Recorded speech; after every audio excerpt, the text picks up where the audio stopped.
कभी हो कुछ जजमेंट सुप्रीम कोर्ट के आते हैं, उसको लेकर के बनाते हैं। और आज मैं बात करने वाला हूं रिसेंटली 5 अप्रैल 2025 का एक सुप्रीम कोर्ट का एक जजमेंट है, और उस जजमेंट में सुप्रीम कोर्ट ने किस हैरानियत से देखा है देश की स्थिति को, उसके बारे में मैं बात करने वाला हूं। जो वीडियो आप लोगों को भी एक बार सोचनी चाहिए, समझनी चाहिए कि क्या ऐसा है कि नहीं है, और आप फील करेंगे कि ऐसा है। मैं बात करने जा रहा हूं, जब 1950 में अपना देश आजाद हुआ था, भारतीय संविधान बना, आर्टिकल 16 अनुच्छेद 16 उसमें जो था, उसमें कहता था कि हर एक नागरिक का यह अधिकार है कि सरकारी ऑफिसेस में, सरकारी नौकरियों में सबको इक्वल प्रोपोर्शन, बराबर का हक मिलेगा। ये अनुच्छेद 1950 में कॉन्स्टिट्यूशन में आज भी चल रहा है, और आज 80 साल हो चुके हैं। लेकिन हालत ये है, जो मैं नहीं कह रहा हूं, मेरे को कोई कहने का हक भी नहीं है, जो है वो है, जैसे है नहीं है, लेकिन सुप्रीम कोर्ट इस चीज को हाईलाइट कर रहा है। सुप्रीम कोर्ट की नजरों में ये चीज आई कि हम 80 साल आजादी के क्रॉस कर चुके हैं, लेकिन देश की इतनी दुर्गति हालत है कि आज भी एलिजिबल कैंडिडेट्स जो हैं, पढ़े लिखे हैं, बहुत ही हाई क्वालिफाइड डिग्रीज हैं, नॉलेज है, स्किल्स हैं, बट उसके बावजूद छोटी सी छोटी सरकारी जॉब के लिए आज तरस रहे हैं।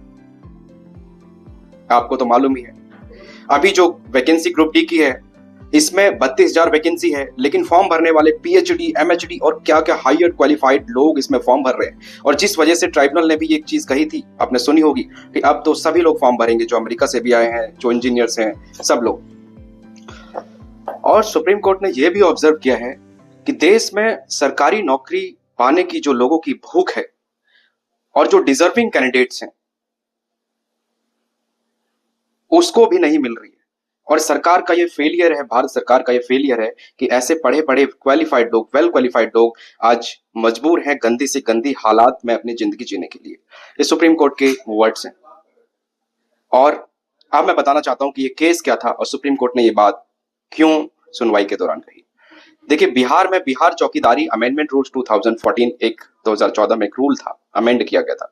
उसमें था कि जो भी चौकीदार वहां पे किसी भी गवर्नमेंट ऑफिस में रहता है, तो उस चौकीदार जब रिटायर होता है, तो वो अपने किन को, मतलब अपने ही रिश्तेदार को, बेटे को, भतीजे को, किसी को भी उसकी जगह पे उसको परमानेंट गवर्नमेंट जॉब सर्विस में रख सकता था। ये रूल था बिहार चौकीदार कैडर अमेंडमेंट रूल 2014, जिसको लेके किसी दूसरे व्यक्ति ने इस रूल को चैलेंज किया कि कैसे ये हो सकता है। जब आर्टिकल 16 कहता है कि सभी को सरकारी नौकरी में योगदान मिलेगा, तो पर्सनली ये बैकडोर एंट्री कैसे, रिश्तेदारी को कैसे नौकरी मिल रही है परमानेंट। हाई कोर्ट ने इस रूल को क्वेश्चन कर दिया, बोला कि ये रूल बिहार का गलत है, सबको बराबर मौका मिलना चाहिए, चाहे वो कोई भी गवर्नमेंट सर्वेंट्स की भर्ती हो। सुप्रीम कोर्ट आ गई पार्टी, जो एग्रीव था। सुप्रीम कोर्ट में भी यही बहस हुई। सुप्रीम कोर्ट ने भी इस चीज को माना कि पटना हाई कोर्ट का फैसला एकदम करेक्ट है, और कोई भी भर्ती, खास करके भारत देश में जहां पे सरकारी नौकरियों की इतनी किल्लत है, सरकार का फेलियर है कि गवर्नमेंट जॉब नहीं दे पा रही है, 80% एजुकेटेड यूथ जो है अनएम्प्लॉयड है, ऐसी स्थिति में भी अगर ऐसे रूल्स रहेंगे जो बैकडोर एंट्रीज को सपोर्ट करेंगे, तो ये हमारे संविधान के और हमारे हद के खिलाफ है। ये उन बच्चों के खिलाफ है जो इतना डिजर्व करते हैं, इतना पढ़ लिख करके उनको छोटी सी नौकरी नहीं मिल रही है, घर नहीं चला पा रहे, रोजगार नहीं है उनके पास, डिग्निफाइड लाइफ जीने का रास्ता नहीं है उनके पास। और इसको सुप्रीम कोर्ट की डिवीजन बेंच ने भी इस रूल को, जो पटना हाई कोर्ट ने खत्म किया, उसको अपहेल्ड किया, बोला ये रूल एकदम गलत है और हम पटना हाई कोर्ट के फैसले से संतुष्ट हैं।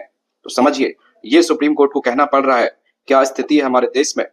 लेकिन मजबूर है, सुप्रीम कोर्ट का ये काम नहीं है कि वो नौकरियों की वैकेंसी बढ़ाए, भर्ती बनवाए और लोगों को नौकरियों में दिलवाए। हमारा काम नहीं है, जुडिशरी का काम नहीं है, ये काम है सरकार का, गवर्नमेंट का, जिसको आपने चुना है, जो विल ऑफ द पीपल है, 140 करोड़ 147 करोड़ लोगों ने जिसको चुना, उसका काम है नौकरी देना, नौकरी क्रिएट करना।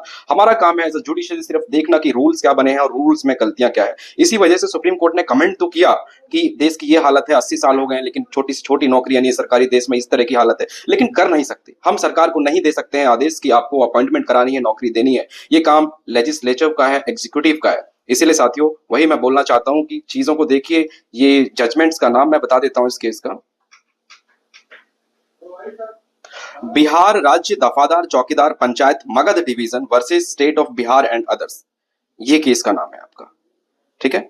और सुप्रीम कोर्ट ने इससे पहले भी Manjeet versus Union of India 2021 का केस है, chief personnel officer southern railway versus A Nishant Gaure का केस, जॉर्ज का केस है। इसमें भी सुप्रीम कोर्ट ने जो बैकडोर एंट्रीज होती थी रेलवे में या फिर जहां भी ये जो दूसरा दिया हुआ है, मतलब बैकडोर का मतलब अपनी मनमर्जी से ऑफिसर किसी को भी जॉब में रख सकता है, रिश्तेदारी को भी, या फिर बैकडोर से फॉर्म निकाले, भर्ती निकाली और उसमें सेलेक्ट कर दिया। तो ये सारी चीजें सुप्रीम कोर्ट ने ऐसी स्टक डाउन करी है। और अगर आपके भी नजरों में है कोई ऐसी भर्तियां होती है जहां पर सिर्फ फॉर्म भरवा देने से या फिर सिर्फ रिश्तेदारी के नाम पे सरकारी नौकरी लग जाती है, तो आप अप्रोच कर सकते हैं मुझे, हम उसको चैलेंज करेंगे और खत्म करवाएंगे ये तरीके को। धन्यवाद।